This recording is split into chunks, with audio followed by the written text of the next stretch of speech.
योगी का आसन कैसा होता है, खुद ही बनाते हैं, खुद ही खाते हैं, और कितना भी खाते जाओ तो भी पेट भरता, अघाते नहीं, थकते नहीं, परेशान नहीं होते, आनंद ही आनंद आता।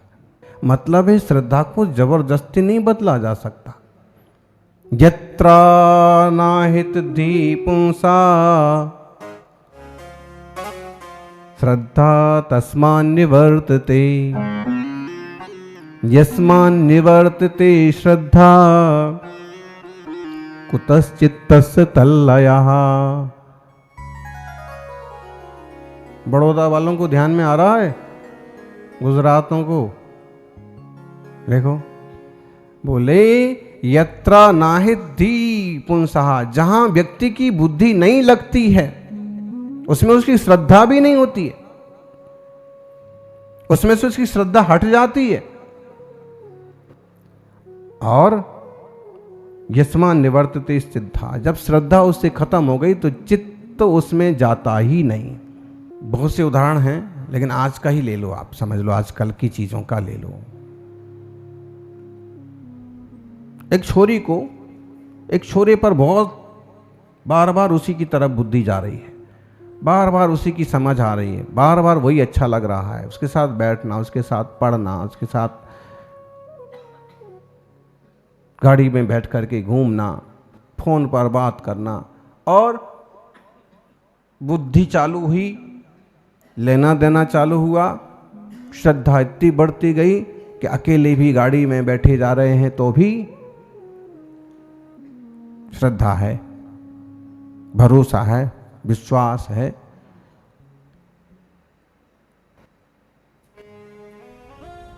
मेरे मन के विरुद्ध कोई चेष्टा नहीं होगी। अब देखिए, खूब बात बढ़ रही है, खूब प्यार बढ़ रहा है, प्यार की पेंगे निकल रही हैं, लेकिन कभी उसका मोबाइल उसके हाथ में लग गया, छोरी के हाथ में मोबाइल आ गया। मान लीजिए छोरे को झपकी आ गई और छोरी ने उसका जो मोबाइल था उसका देखना चालू किया, लॉक नहीं था, और उसने देखा कि उसकी जैसी तो 4-5 छोरियों के नाम, नंबर, रूप, तरह तरह के फोटो, चिपके हुए फोटो, बिना चिपके फोटो, सब इसमें भरे पड़े। अब क्या होगा बोलो? ऐसा ही है दुनिया आजकल की, रंगीन मिजाजी दुनिया है, रंगीन मिजाज लोग हैं, वो शील, संयम, इज्जत, गौरव कुछ नहीं समझते, बल उनकी देह की पुष्टि होना चाहिए।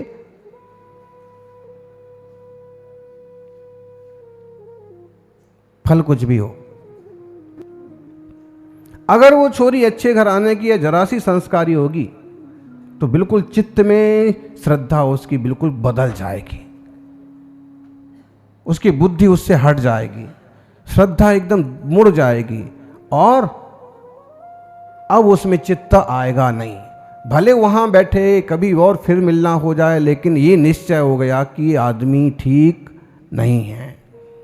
ऐसे ही जब सम्यक ज्ञान होता है और संसार की चीजों के प्रति ज्ञानी का दृष्टिकोण बनता है कि जड़ वैभव मेरे आत्महित में बाधक है, ठीक नहीं है, ये धन, ये लक्ष्मी, ये रुपया पैसा पता नहीं कहां कहां जाके आया है, किन हाथों से गुजर चुका, किसी का नहीं हुआ, ये हमारा भी होने वाला नहीं है।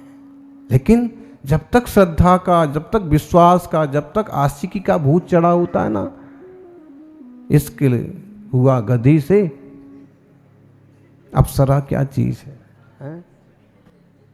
ये हाल।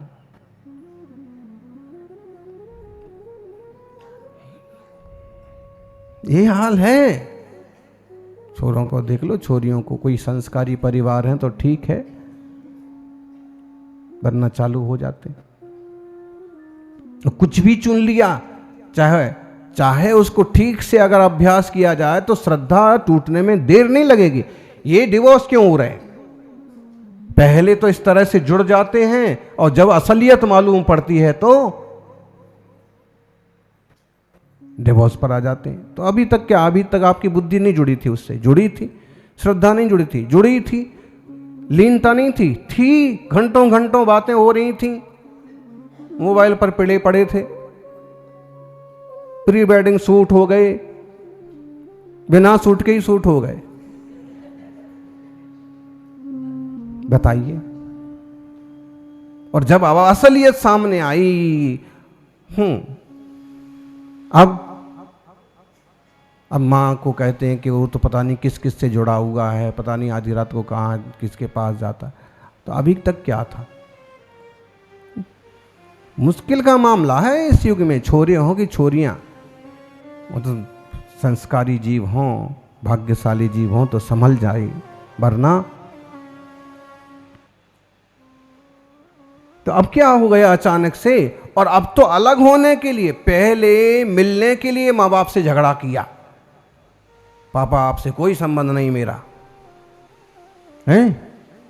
माँ की नहीं सुन रहे, दादी की नहीं सुन रहे। और अब अलग होने के लिए इतना उपद्रव मचा रखा है कि कोर्ट कचहरी करके नहीं, हमारे पास तक आ जाती, आशीर्वाद दो, अब हमें उसके साथ नहीं रहना, ये फैसला कैसे भी हो जाए। तो क्या हुआ भाई?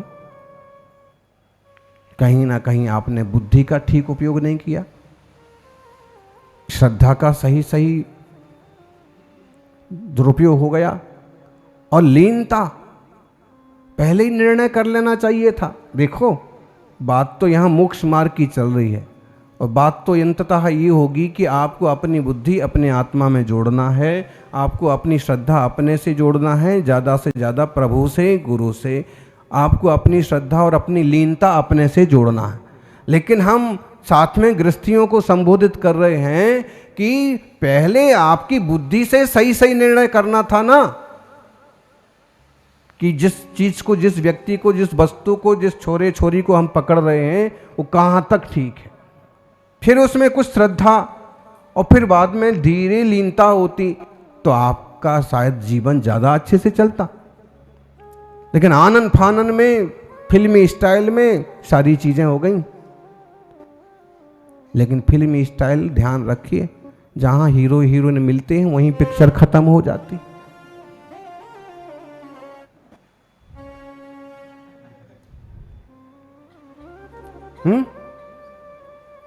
वही हाल गृहस्थी का हो गया। फिर ये भी भारतीय संस्कृति के लिए बिल्कुल खराब चीज है। अब जिंदगी शुरू ही जहां से खटपट चालू हो रही है वहां से शुरुआत हो रही है। जो भी है, लेकिन जब भूत सवार होता है तो कुछ नहीं सोचता है। लैला मजनू का किस्सा कहते हैं,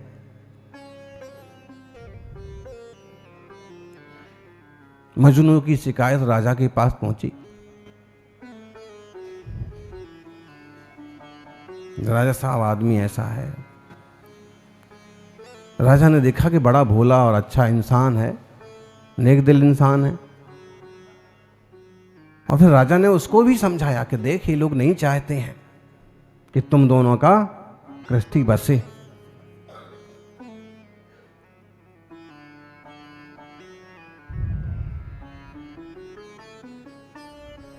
मजनू ने कहा कि इन लोगों के चाहने ना चाहने से क्या होता है।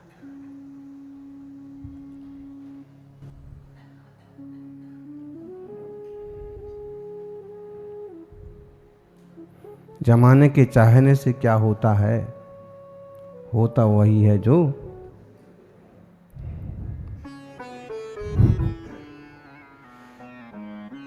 ऐसा बोलते। राजा ने कहा, देख भाई, आखिर रखा क्या है इसमें? ये 7 कन्याएं खड़ी हैं, ये 10 लड़कियां खड़ी हैं, ये एक से बढ़ के एक है, लैला से भी सुंदर है। तू इनमें से कोई भी पसंद कर ले, मेरी जिम्मेदारी, मेरी गारंटी, मैं इनके पिता से तुम्हारे साथ विवाह, लेकिन उसकी बात मत कर। वो मामला इतना बिगड़ गया है, बढ़ गया है कि मुश्किल है, उसे छोड़ दे। जिसने कहा, ये कैसे हो सकता है? ये दुनिया का हाल है, वो कैसे हो सकता है? सम्राट, मुझे तो बस वही चाहिए, ये कोई नहीं चाहिए। राजा ने कहा कि वो इनसे कोई सुंदर नहीं है, उसमें क्या सुंदरता है? वो कहता है, राजन, लैला को देखने के लिए मजनू की आंखें चाहिए।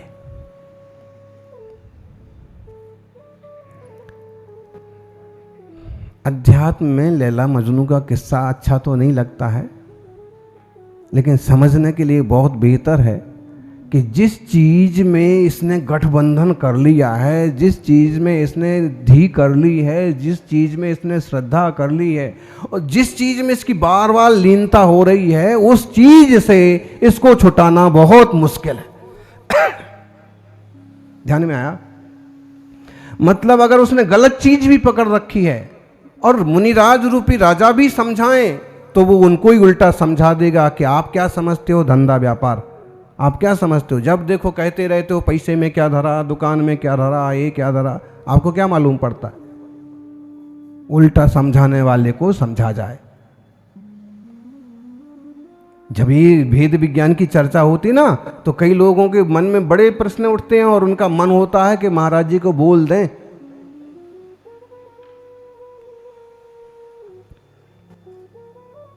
लिहाज करते हैं, बोल नहीं पाते हैं। नहीं तो मन होता है बोल दें कि रुपया पैसे में घर में कुछ नहीं रखा है, हैं? इनके बिना भी तो कुछ नहीं चलता है। दान की बात आती है तो जिसके पास होता है वही तो देता है।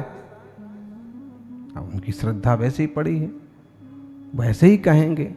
लेकिन ये निश्चित समझो कि स्वा स्वा है, पर पर है। पर की कितनी भी श्रद्धा करोगे वो आपका होगा नहीं, स्वा का कितना भी भूलो रहोगे वो आपसे छूटेगा नहीं। बस उसकी खबर ना रखने से अशांति होगी।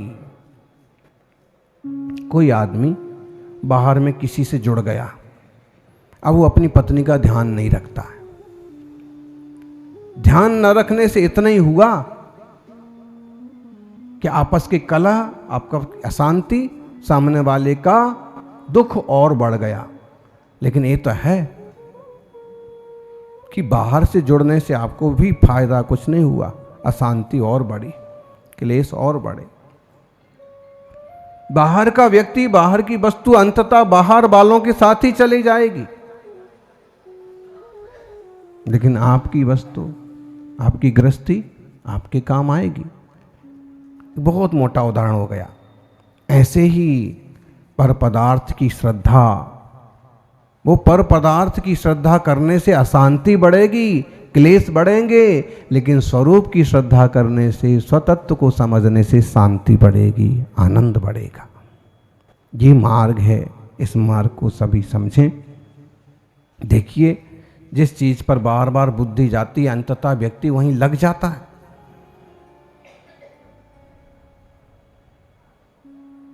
चारुदत्त का उदाहरण देखिए।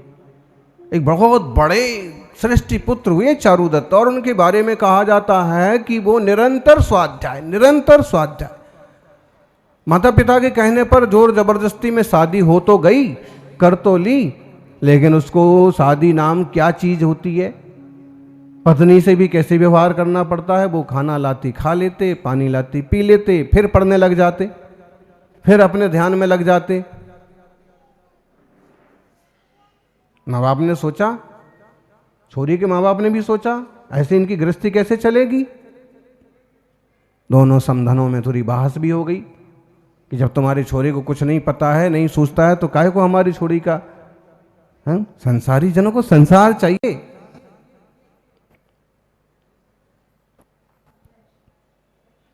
कहते हैं चारुदत्त की माँ ने अपने भाई को बात कही। रुद्रदत्त, उसको बहुत सारे व्यसन लगे हुए थे, सबसे उसके संपर्क थे, सब तरह के कर्म वो करता था।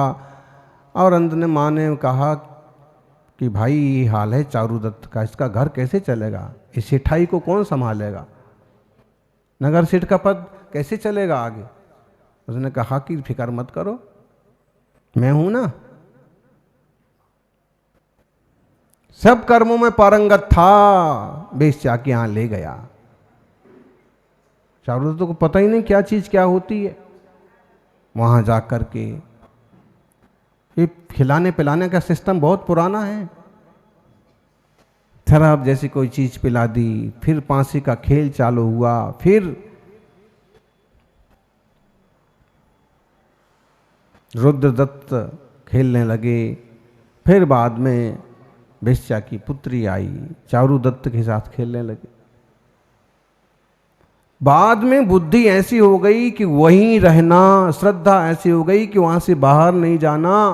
पिता के देहावसान का समाचार आ गया तो अभी लीनता ऐसी हो गई कि पिता के अंतिम संस्कार में भी, वो कहानी पढ़ी, वो बड़ी शिक्षाप्रद कहानी है कि जब किसी व्यक्ति का रास्ता चेंज होता है तो अच्छे पढ़े लिखे आदमी भी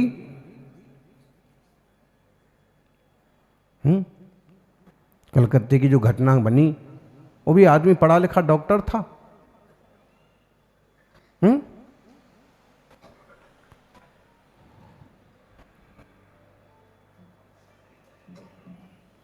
फिर जब उसके पास उसके माँ बाप का सारा माल असबाब खत्म हो गया, रुपया खत्म हो गया, सब वेश्या के घर में आ गया, तब वेश्या ने उसको पटक दिया बाहर। वेश्या की बेटी मनाती रह गई कि माँ, जिंदगी में मेरे अलावा लिए इसके अलावा कोई नहीं है, मैंने आज तक इसके अलावा किसी को छुआ नहीं है। तो वेश्या बोली, बेटा अपना धंधा ये है,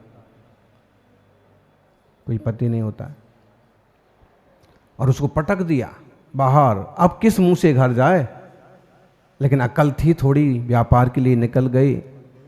फिर कई बार जहाज फटे, कई बार संकट में पड़े, अंततः